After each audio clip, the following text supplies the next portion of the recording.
We're so glad you've decided to join us for this week's message from Anchor Chapel in Baton Rouge, Louisiana. Our hope is that you're both encouraged and challenged in your relationship with Jesus. Be blessed as you listen to this week's message. All right, so I don't know if you guys remember this era well, but 1992 was about the date when one of the greatest movies in history came out. I think it came out in 1990, but to DVD, or to, not DVD, this was VHS time back in 92, the movie Home Alone came out. How many of you, man, you love Home Alone? Now listen, every single year, this is like a tradition for our family. Home Alone is a thing we watch every year, and we like it so much, actually, our kids ask me all the time. They're like, hey, can we watch Home Alone now? I'm like, it's June. You cannot watch Home Alone. You're going to ruin it for Christmas. We save those movies. We save Elf. We save Home Alone. We've got like a few movies that we watch every single year. This is one of our favorites, though. But I remember the first time I ever saw Home Alone. Our parents had rented it from Blockbuster Video. This used to be a store. It ain't even around no more. What's going on in this world? So like you used to be able to go into a store and rent these movies and take it with you. And then, so anyway, but we rented Home Alone. And I remember watching this for the first time, my little 11-year-old mind, and I am fascinated with the booby traps. I'm like, this is incredible. This little boy, he's left home alone, but he's okay because he's a genius and he's trapping these bad guys. I just thought it was the coolest thing in the world. So much so that it ended up kind of affecting the way that I thought. And I didn't realize it until one day. We're eating dinner at home, and we have a fairly large family. Actually, my family is here today, and I've got 4 siblings, okay? I'm the oldest of 5 kids, and we were born and raised in church, so every meal, you know, we are praying before that. We are in church every time the doors are open. We just learn the value of serving in the local church. So, like, this is a Christian family, okay? So what happens next was totally out of character. So my sister was playing, my sister was right below me. Candace she was out at the time. She came home while we were eating dinner. And as she walks in the door, I turn around and I see her walk through the door, and I blurt out and I regurgitate something I had seen in Home Alone. And I say, man, wouldn't it be great if I had a blowtorch on the top of the door? That way, whenever you open up the door, it would trigger this, it would pull this wire that would trigger it, and it would burn the top of your head off. I say this at a Christian meal. Like with Christian family. And I'm like, I say this, and like, she's like, what? And my dad is like, what did you say? He's like, we don't talk like that. We don't speak like that to each other. What demon possessed you to talk like this, you know? What in the world happened? And I remember, and my butt cheeks remember that day forever, because I remember that we grew up in a family where we believed in spanking. And I just remember like thinking in that moment, I was like, oh, that's not okay. I guess you don't just say all the stuff that comes in. And I began to learn the value of what comes in and how it affects what ends up coming out. And I was impacted that day. I guess I kind of was, scared into watching my tongue a little bit more. But what I want to talk to you about today is that what you hear determines what your speech is. What you hear determines what you say. And I'm going to look at a story. There's this kind of obscure miracle that Jesus does in Mark 7 that is kind of crazy. The details are kind of weird, but it's really becoming one of my favorites as I'm looking into this. This is like such a cool experience, such a cool interaction that Jesus has with this guy. So Mark 7, let's look at this. Verse 31 through 37, Jesus leaves Tyre and he went up to Sidon before going back to the Sea of Galilee, the region of the 10 towns. A deaf man with a speech impediment was brought to him. And the people begged Jesus to lay his hands on the man and to heal him. And Jesus led him away from the crowd so that they could be alone. It's an important detail. He put his fingers into the man's ears and then, spitting on his own fingers, touched the man's tongue. Looking up to heaven, he sighed and said, Ephphatha, which means be opened. Instantly, the man could hear perfectly, and his tongue was freed, so he could speak plainly. Jesus told the crowd not to tell anyone, but the more he told them not to, the more he spread the news. They were completely amazed and said again and again, everything he does is wonderful. Every little thing he does is magic. He even makes the deaf to hear and gives speech to those who cannot speak. Let me give you a little context about this town, about what this is. This is an area called the Decapolis, the 10 towns.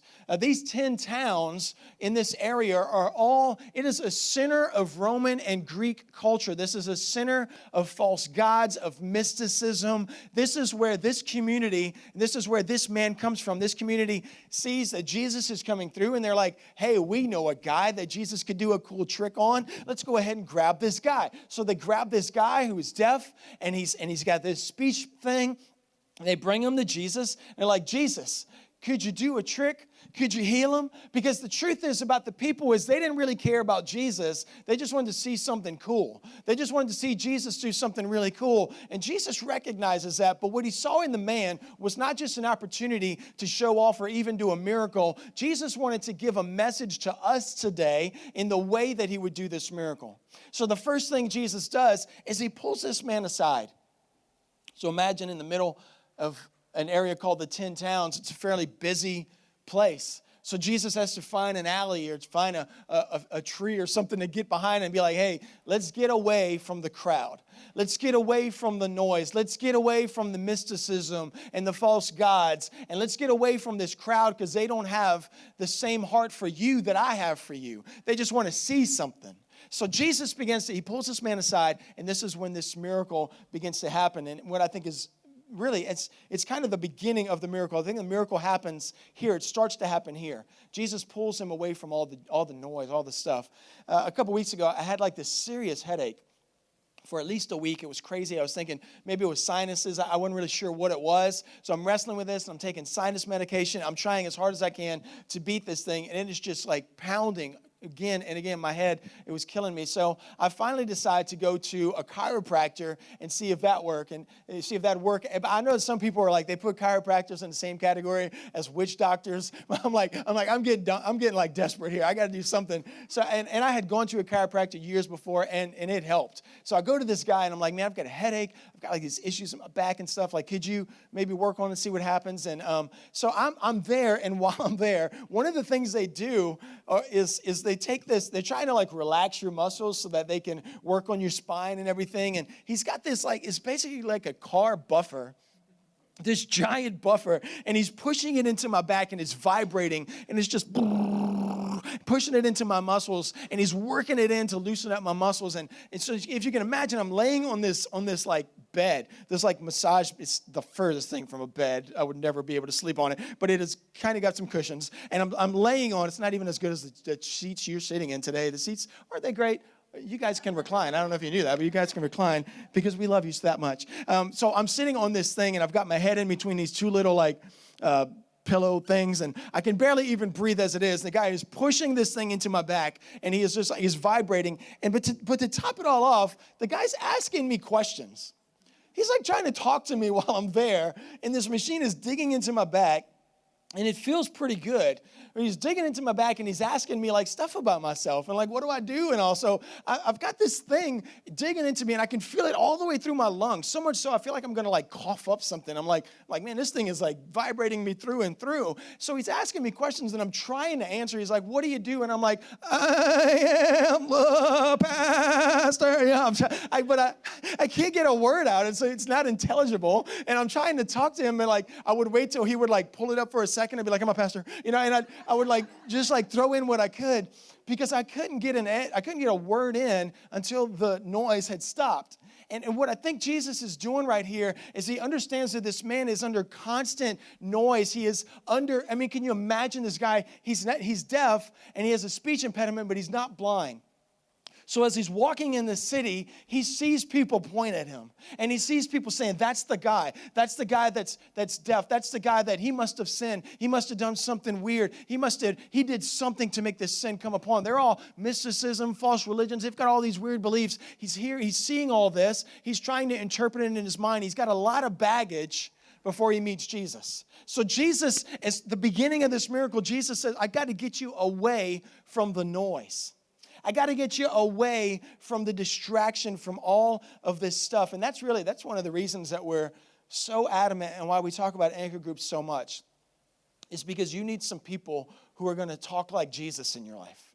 You need some people who are gonna lift you up. You need some people who are gonna pull you higher instead of push you further down. You need some people who are gonna believe the best for you and the best about you. And that's what anchor groups provide. It helps to get the noise out of our lives. So Jesus gets this guy away from the noise because these people didn't care about Jesus. They were chasing what he does. Verse 37, everything he does is wonderful.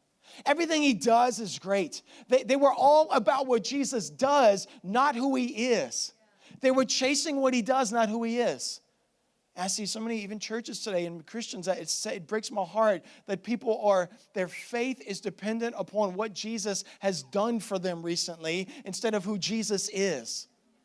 Jesus wants us to know him, not just know stuff about him. Jesus said to the woman at the well, that what true worship is when worship happens in spirit and in truth. There's a combination of, yes, there are true things that we say about God because sometimes your soul doesn't believe it. Sometimes your circumstance will not believe that God is good, but you just say it. It's truth. God's good. So they had the truth side down, but they didn't have the spirit side down. They didn't know Jesus. The Spirit of God wasn't alive in them. They just said stuff about Jesus that was true. But Jesus is trying to pull this man aside because he wants to have an encounter with him. He wants to begin a relationship with him. It's more than just the outside stuff. I mean, you think about what social media really is. You can scroll through your feed and you know all kinds of details about people. You know intimate details about people. You know how much their baby weighs. You know, like all their kids' names. You know their latest date they went on. You know what kind of restaurant they're at. People tag their location. If you wanted to, you can go steal their car. You know all this stuff about people, but you don't really know those people. You don't really have 2,000 friends. You've got 2,000 acquaintances on Facebook. There's a difference between following something, following someone, knowing about someone, and knowing them. And Jesus wants us today not just to know about him and know, like, man, everything he does, it's not, because life isn't always like that. Jesus says, I want you to know me. So he pulls this man aside from all the noise. He's trying to get him out of all the noise, out of all the distractions. And then the miracle begins, and this is crazy. So all these people, man, they're acting like they're a fan of Jesus, but just a few chapters later, they could be yelling to crucify Jesus.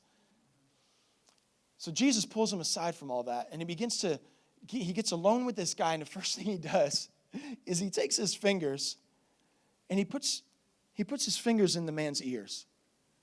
And why would Jesus do something like that? That's a weird thing to even do, because the man already can't hear. Why are you stopping up his ears? I think he was stating again, there's a lot of noise. There's a lot of stuff. I'm going to reset your ears. You know how you hold down a power button for a little while and it resets your device? Jesus is resetting this guy's ears. He's putting his fingers in his ears to completely silence the noise and the junk, the garbage that this man had either assumed or had heard at one point in his life. So this is the encounter that this guy has with Jesus. So he's talking with this guy, and he's about to heal him. But what I think is interesting is he heals his ears first. And I think the reason that Jesus heals his ears first is because you will never be able to speak and use your own voice until you can first hear your own voice. You'll never be able to speak plainly until you can hear plainly. Jesus understood this. It was ears first before the mouth could be healed. So what Jesus wanted to do is, I want to reset your ears so you can hear what I say about you before you will even have a chance to say anything of value, before you even have a chance to speak life. I've got to reset your ears first. Because what happened, it seems to me in this story that this man must have lost his hearing. It says he had a speech impediment. Those who are born deaf, it's near impossible for them to learn to speak. It can happen. Today there are great schools, and there's opportunities, and there's stories that are kind of out there where people who are born deaf have learned to speak, but it's very rare. What it seems like it happened in this story, especially since there wouldn't have been that education then, is that this man at one point had his hearing, and he could speak a little, but he had a speech impediment because he lost his hearing. And in his losing of his hearing, he also began to lose his voice. You know that happens to all of us? Life eventually can make us all lose our hearing, make us all lose what God says about us, because you've got that boss that keeps on telling you that you're a failure. and you've got that spouse or that relationship that keeps on saying that you keep upsetting them and that you can never get it right. And you've got that teacher that spoke to you and said you'd never amount to anything. And you've got your own soul speaking to you saying, I screwed up again. I'll never be able to get out of this mess. You've got voices constantly speaking into your ears, constantly speaking negativity and garbage, so that eventually, if you listen to that, you lose your voice. We all become deaf to what God says about us. But what Jesus is doing in this miracle is he is trying to reset this man's hearing so that he can once again speak the life into this man that he was missing, that he was created for. Jesus is trying to validate this man again, so he starts with his ears. Because unless you hear what Jesus says about you, it's impossible for you to have your own voice. You ever try to grab somebody's tongue? It's real weird. It's awkward. Turn to your neighbor, and I'm just kidding. But could you imagine, like it's kind of like this reflex. If somebody goes to like mess with your tongue or something, like you just like, get away from my, whatever. So this guy's not, think about it, okay? Think about it with me. This guy's not blind. So Jesus sticks his fingers in his ears, and all of a sudden he's like, whoa, weird, bro. And then Jesus spits in his fingers. And the man's like, what are you going to do with that? And Jesus reaches out, and he's going to touch the man's tongue. And the man goes, I mean, like, what is happening in this story? What is going on? Like, who does that? Like, this is such a weird thing to me that Jesus would do it, but that the man would be like, okay, cool. Whatever, bro. I think that this guy, for some reason, he trusted Jesus' process. And Jesus doesn't always answer your prayers the way that you want them answered. He doesn't always do what you expect him to do. But the point is to trust. The point is learning to trust him. Because sometimes he's going to want to spit in his fingers and touch your tongue. And you got to be okay with that. Because Jesus is saying, I know what's best. And not only am I going to heal your tongue, but I'm also preaching a message to you. I'm preaching something to you that is not only going to be for your tongue, but it will be for generations to come. See, because what I think Jesus is doing here is he's quieting all the noise by sticking his fingers in his ears. But he's also saying, I want to infuse some of me into you. I want to take part of me and put it in your mouth.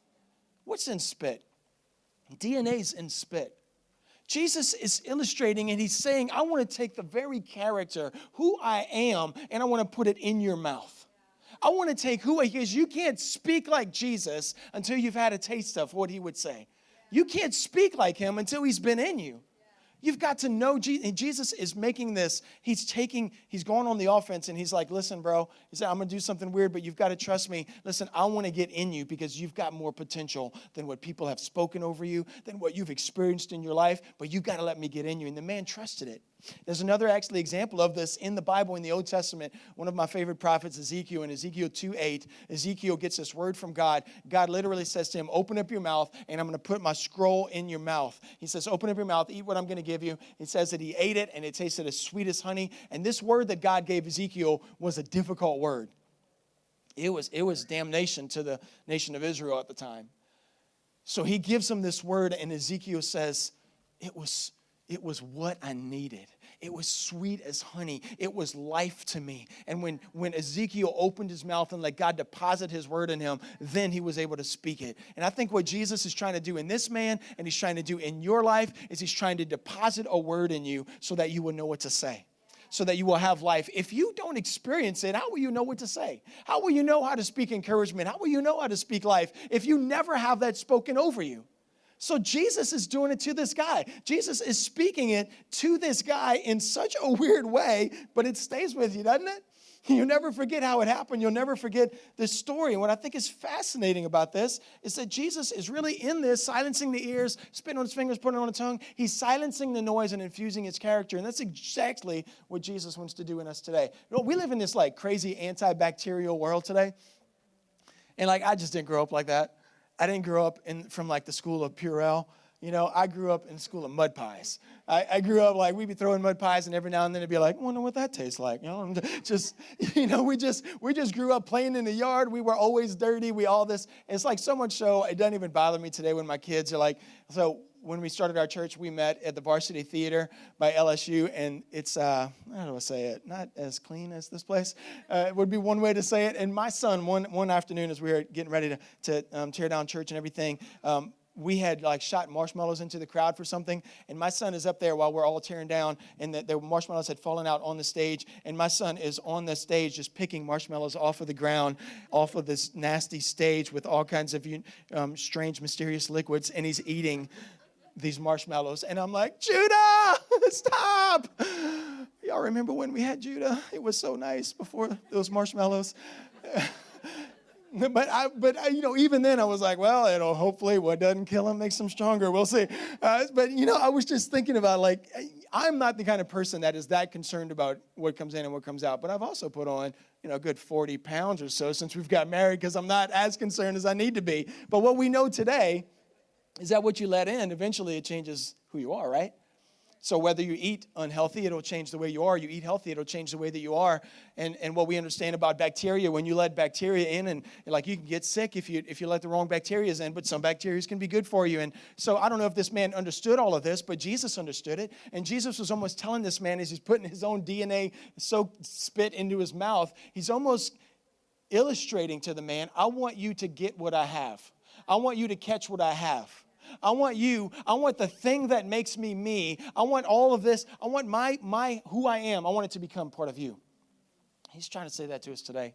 He's trying to say that to us today. He wants us to speak life. He wants to improve our breath, but we've got to let him get in us. We've got to let his words, we've got to let his character get in us. So this is what happens next in the story. This is crazy. It says that he sighs and he looks up to heaven. He sighs and he looks up to heaven, and he says this word, Ephphatha. Okay, so as he looks up to heaven, I love what this word sighs. I don't know if you ever do this when you study the Bible, but I looked at this word sighs a little bit deeper, and the word sighs it's a Greek word, obviously, it's a New Testament, but it means this, and this is it's deeper than I thought it was. It means a sigh, a groan with grief, or a grudge. You know what I think Jesus is? I think that as Jesus puts his fingers in this man's ears and he touches this man's tongue and he looks up to heaven and he sighs, I think what he feels what the man feels. I think he feels his pain. I think he feels the suffering that he felt. And I think that Jesus hated what he had been through. And I think that for us today, I want you to know Jesus hates what you've been through. Jesus hates what you've had to endure. Jesus hates the suffering that you felt and the name calling and the negativity and the labels that you've adopted. Jesus hates all of that. He sympathizes with you. That's why he's sighing when he looks up to heaven. He's taking on this man's baggage. He's taking on this man's weight, just like he did for all of us at the cross. He is feeling the weight of what this man's endured. And he's feeling it, and he sighs, and it breaks his heart, and he understands this man so much so that whenever he speaks to heaven and he says this word Ephphatha, which means be opened, why would he speak in a different language? Mark had to interpret it because he was speaking in Arabic. Jesus was speaking in Arabic, scholars believe, because this man from the 10 towns was Arabic. This was his language. Jesus was speaking in this man's language so that the first word this deaf man heard was Jesus relating to him in his own language. So that right away, this man's ears were opened and this man understood right away, Jesus knows who I am. He gets me. He understands me. He feels me. The first words Jesus spoke, he wasn't speaking that because in Arabic it has more power or it's going to reach God. He was speaking it for the man because he wanted him to know, I feel you. I know you. I'm with you, not alone. He's speaking this word, and whenever he says be opened, man, the symbolism, this is incredible. He's looking up to heaven. And he's speaking to the ears and to his tongue, but he's also speaking to God in heaven. He's speaking to the Father. And as he says be opened, I believe Jesus is saying, as he said on the cross, heaven be opened to the Gentile. Heaven be open to the man who does not know you. Heaven be open to the one who has cursed you for generations, to his generations and generations before that have ignored you and fought against your people. But heaven be open to this man. Heaven be open to this man. Give him a chance to know me. Give him a chance to know you. Give him this miracle, but give him me. Jesus wants to know us, and he opens up heaven for you today. He opens up heaven for us as he's looking to heaven and he's asking for this miracle. He's also saying, heaven be opened, meaning he loves you right where you are.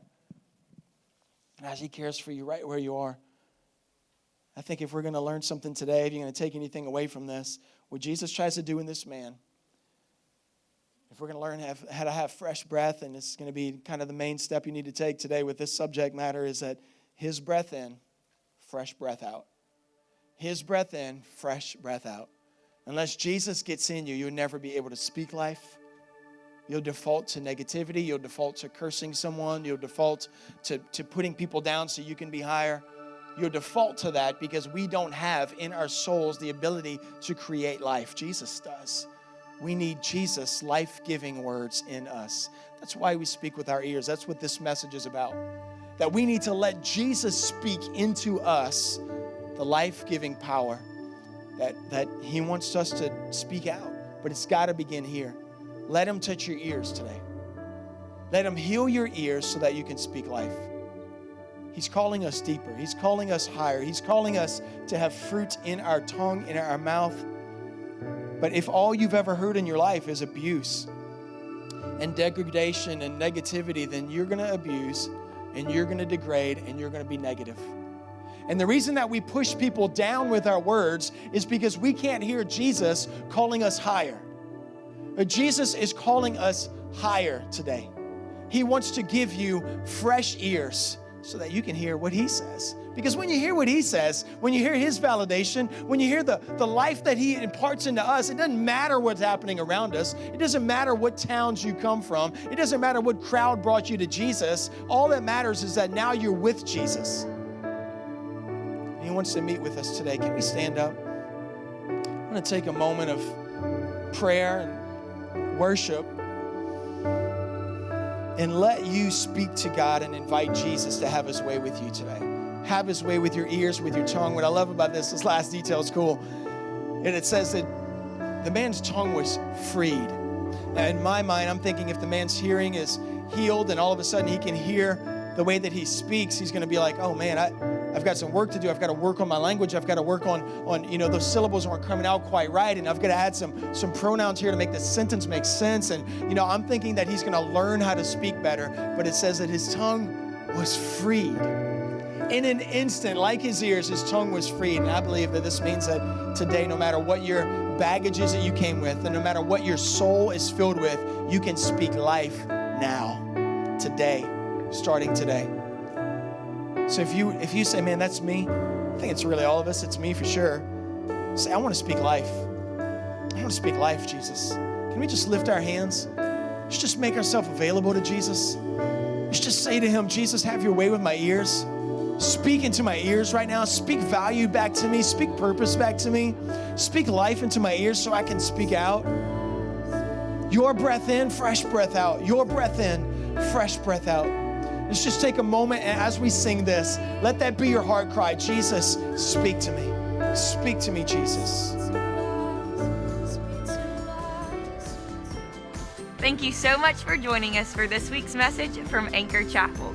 If you're interested in supporting the ministry of Anchor, you can easily do so by visiting our website, anchorchapel.com. You can also follow us on social media at Anchor Chapel. God bless, and we'll see you next week.